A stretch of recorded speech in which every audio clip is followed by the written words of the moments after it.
If your toddler whines every time they want something, it might feel like it's something you just have to put up with. But here's the thing, how you respond plays a huge role in how often and how much your child whines. In other words, your reactions to those whining moments can either keep the whining habit going or break the habit altogether. In this video, I'm going to show you how to break the cycle of whining with 3 practical strategies that you can use in everyday situations. And it's important to use the right strategy depending on the situation, so I'll also show you exactly when and how to use each one. The first and most crucial step in reducing whining is ensuring that you're not accidentally reinforcing it. It's surprisingly easy to do this without even realizing it. Let's consider a common scenario. You're in the kitchen, hurrying to get dinner ready. Your child tugs on your shirt and asks, "I want a drink." Since you're in the middle of cutting up chicken, you reply, "I'll get you a drink once I finish cutting this up." But instead of waiting, they start whining, "I'm so thirsty. I need a drink now." You calmly reassure them, "I'm almost done. Just need to finish cutting the chicken." Yet they persist. "But I'm so thirsty, please. I want my drink." At this point, you realize that if you don't get them the drink immediately, they will continue whining louder and louder. And since you're already feeling overwhelmed, dinner is running late, and you can't handle the extra stress, you decide to give in. You quickly wash your hands, hand them the drink, and say, "Fine, here it is." Your child, satisfied, takes the drink and walks away, leaving you to finish cooking. Now, if this situation repeats itself frequently, your child will quickly recognize the pattern. They'll learn that asking nicely means waiting, but whining gets immediate results. Without realizing it, you've taught them that escalating their requests through whining is the best way to get what they want. It's important to note that your child isn't being intentionally difficult. They're simply learning how communication works and figuring out which methods are the most effective in getting their needs met. If whining works, they'll naturally continue using it. So, how can you break this cycle and encourage more positive communication? The way you respond to whining depends on how it begins. Typically, there are 2 common scenarios. 1.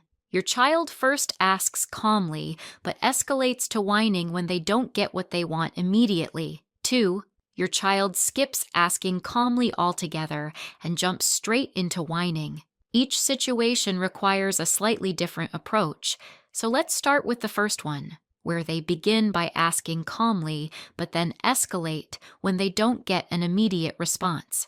In these cases, the key question to ask yourself is, can I fulfill their request right now?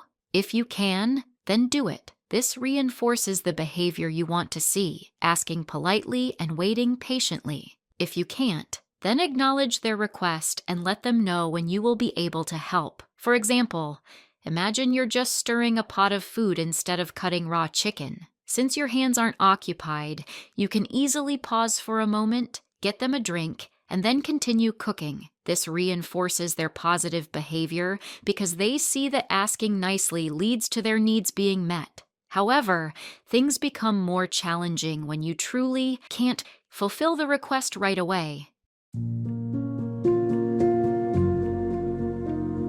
If you can't meet their request immediately, the best approach is to 1. Acknowledge and praise their calm request. "I love how you asked so calmly. That was such a polite way to ask." 2.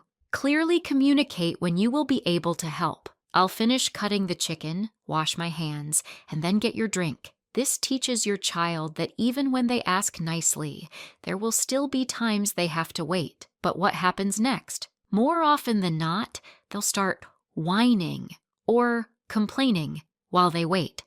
And that's okay. It's natural for kids to feel upset when they don't get what they want right away. Your role isn't to stop them from feeling upset. It's to teach them that whining won't speed up the process. So, if they start whining, stay calm and stick to what you said. For example, first, I'll finish cutting the chicken, then I'll wash my hands, and then I'll get your drink. Then, make sure you only give them the drink after following through with your process. This consistency teaches them that whining doesn't change the outcome. This won't stop whining overnight. However, if you consistently reinforce the desired behavior while setting clear boundaries, you will see a significant reduction in whining over time. Now, let's talk about the second scenario, when a child jumps straight into whining without asking nicely first. When your child immediately starts whining without attempting to ask calmly, your response should focus on guiding them toward better communication habits. Start by getting down to their eye level and saying something like, "I can see you're upset, and I want to help." Next, teach them how to ask properly instead of just saying, "Stop whining." Many parents instinctively respond with phrases like, "Stop whining," "No whining." While these might seem effective, they don't tell your child what to do instead. This can be confusing because they don't have an alternative method of expressing their needs. Instead, you can encourage them to use a normal voice by saying, "It's hard for me to understand when you talk like that. Can you try again in your normal voice? I really want to help, but I need you to ask in your calm voice."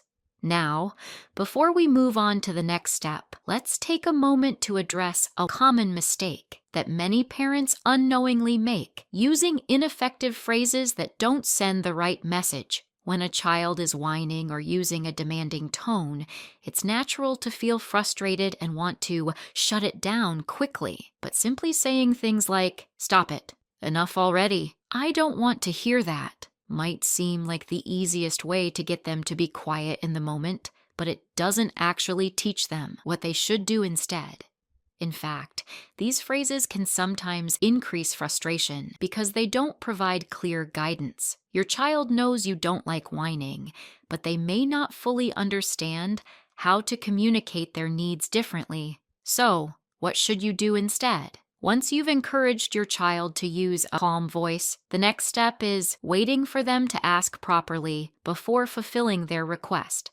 This part can be tough, especially when you're busy, tired, or just want some peace and quiet. But it's crucial that you don't give in to whining. If a child learns that whining, crying, or demanding things sometimes works, they'll keep using those behaviors because in their mind, it's worth trying if it gets results. Instead, when they whine, stay calm and encourage them to try again using their normal voice. For example, you can say, "I still can't understand.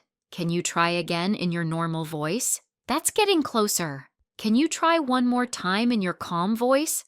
"I really want to help you, but I need you to ask me in a different way." This gives them a clear expectation of what you want while also keeping the conversation positive and encouraging. Then, the most important part, when they do ask calmly, immediately reward them by fulfilling their request. For example, if they ask, "Can I have some water?"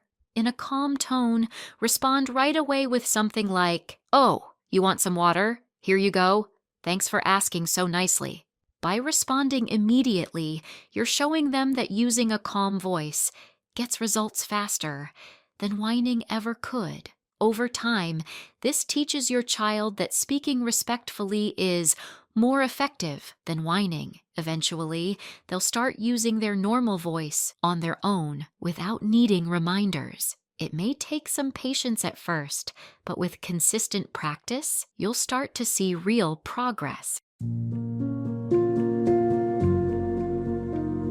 One thing you've probably noticed in all these strategies is just how important it is to praise your child when they use their calm voice. Praise isn't just about making kids feel good, it's a powerful tool that can shape their behavior, boost their confidence, and encourage them to develop strong emotional regulation skills. When used correctly, praise can help reinforce positive actions, making it more likely that your child will repeat them in the future. But here's the catch: not all praise is equally effective. In fact, some types of praise can actually backfire and have the opposite effect of what you intend. Let's look at a few common examples.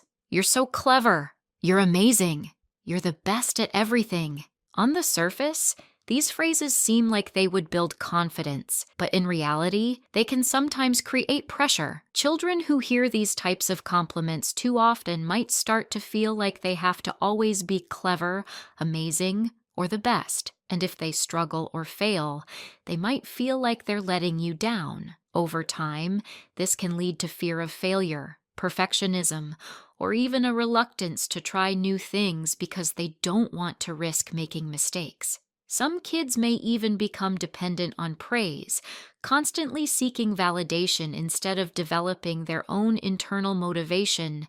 That's why it's so important to use praise the right way, not just to encourage good behavior, but to help your child develop a strong, healthy sense of self. So, what kind of praise actually works? In the next video, we'll break down the different types of praise and how they impact your child's mindset, the difference between fixed versus growth mindset, and why one is way more effective. One simple tweak you can make that encourages positive behavior while building real, lasting confidence. If you want to learn how to praise your child in a way that truly supports their development, click the link to watch now.